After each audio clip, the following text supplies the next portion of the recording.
Assalamualaikum warahmatullahi wabarakatuh. Perkenalkan, nama saya Abdul Mukmin, calon guru penggerak angkatan 11 dari SMP Negeri 4 Anggeraja, Kabupaten Indrekang, Provinsi Sulawesi Selatan.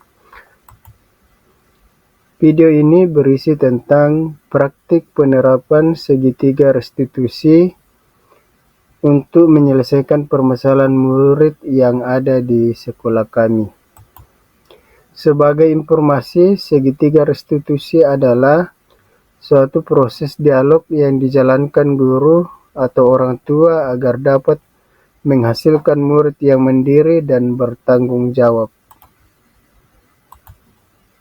Terdapat 3 tahapan segitiga restitusi, yaitu menstabilkan identitas, validasi tindakan yang salah, dan menanyakan keyakinan.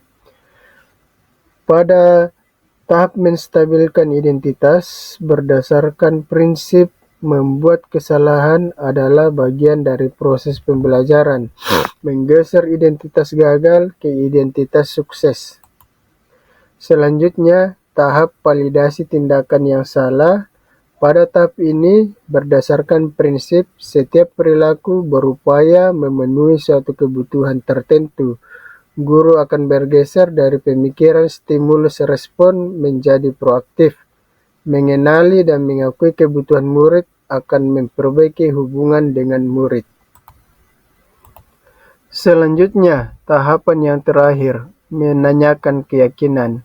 Pada tahapan ini, murid akan diberi pertanyaan-pertanyaan bermakna untuk memunculkan motivasi secara intrinsik dan mampu mengaitkan keyakinannya dengan tindakan yang salah. Kasus yang pertama, Aisyah adalah murid yang sangat aktif di sekolah. Ketahuan membuang sampah di sembarangan tempat. Guru memanggil Aisyah ke ruang guru untuk menegur dan memberikan pembinaan agar Aisyah memahami pentingnya menjaga lingkungan dan tanggung jawab dalam proses belajar mengajar. Berikut adalah skenario penyelesaian masalah menggunakan segitiga restitusi. Assalamualaikum. Waalaikumsalam. Oh ya, silakan Mas.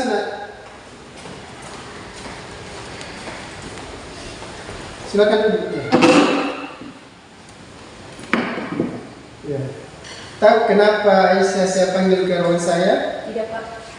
Oh ya, saya melihat kamu membuang sampah tadi sembarangan. Apa yang terjadi? Saya malas mencari tempat sampah, Pak, jadi saya buang di situ saja. Oh iya, saya mengerti kadang kita merasa malas membuang sampah, tapi menurutmu apa yang terjadi ketika sampah dibuang sembarangan? Jadi kotor dan bisa mengganggu orang lain. Oh iya, betul. Lingkungan yang kotor juga bisa menyebabkan penyakit dan membuat sekolah jadi tidak nyaman. Bagaimana perasaanmu jika orang lain melihat sampah itu dan merasa terganggu? Saya merasa tidak enak, Pak.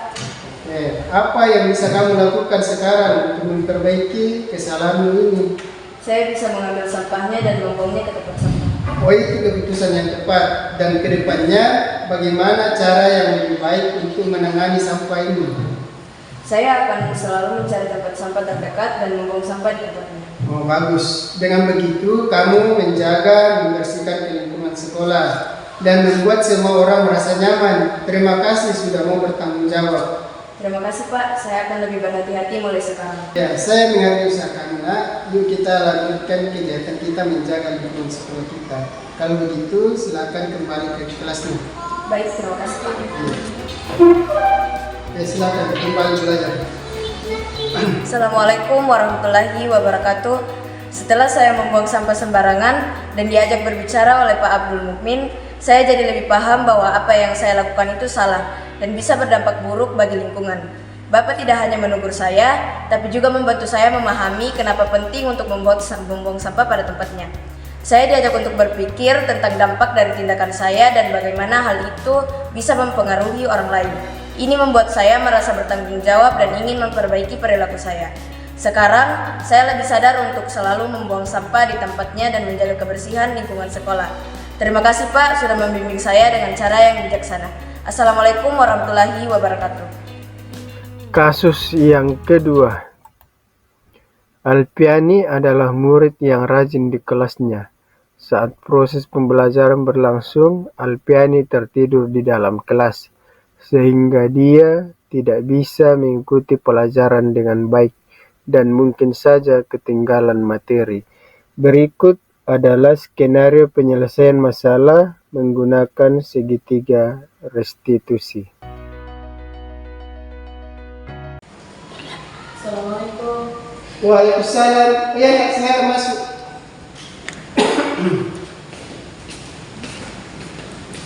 Ya, silakan.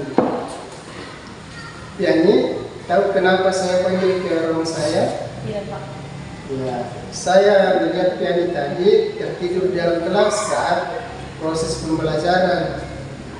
Kenapa? Apa yang terjadi? Maaf, Pak. Semalam saya kurang tidur. Oh, kenapa kamu kurang tidur semalam? Saya belajar untuk ujian dan baru selesai lewat malam. Oh ya, saya mengerti belajar memang penting. Namun apa yang terjadi ketika kamu tertidur di kelas? Saya jadi tidak bisa mengikuti pelajaran dengan baik dan mungkin ketinggalan materi. Ya betul. Bagaimana menurutmu? Apakah tidur di kelas itu membantu kamu untuk lebih paham pelajaran? Iya, Pak. Mama saya jadi tidak tahu apa yang diajarkan. Ya, kalau begitu, apa yang bisa kamu lakukan untuk mencegah hal ini terjadi lagi? Saya akan mencoba untuk mengatur waktu belajar dengan baik supaya tidur bisa lebih awal dan tidak tidur di kelas lagi. Ya, itu keputusan yang sangat baik. Saya harap kamu bisa istirahat yang cukup sehingga bisa lebih fokus saat belajar di kelas. Terima kasih, Pak. Saya akan berusaha lebih baik lagi. Baik, silakan kembali ke kelasnya untuk siap belajar. Baik, terima kasih, Pak. Ya, ya silakan. Assalamualaikum warahmatullahi wabarakatuh. Setelah saya tertidur di kelas dan diajak berbicara oleh Pak Abdul Mukmin, saya jadi lebih sadar bahwa tindakan saya itu salah dan bisa merugikan diri sendiri. Bapak tidak langsung memarahi, tetapi membantu saya memahami dampak dari tidur di kelas dan memberikan kesempatan untuk memperbaikinya.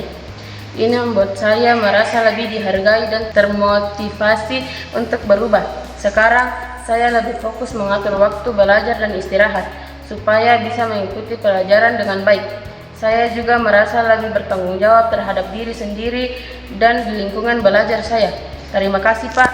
Saya sudah membantu saya dengan cara yang baik dan perhatian. Assalamualaikum warahmatullahi wabarakatuh.